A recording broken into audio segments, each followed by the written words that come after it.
Google Map new update Gemini. In this video, I will show how to fix Gemini not showing in Google Maps. Let's see how to solve this problem. Following all steps, do not skip. Go to Play Store.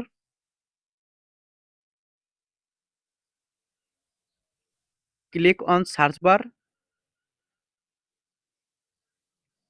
Search Google Map.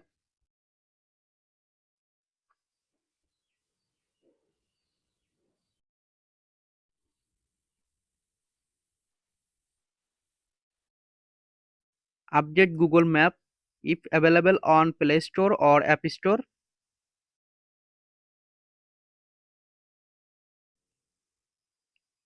Tap on Hold Google Map.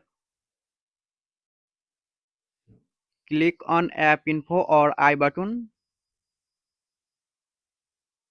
Tap on Storage and Cache. Tap on Clear Storage.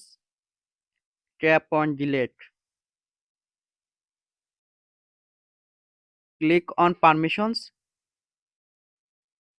Turn on all permission on Google Map.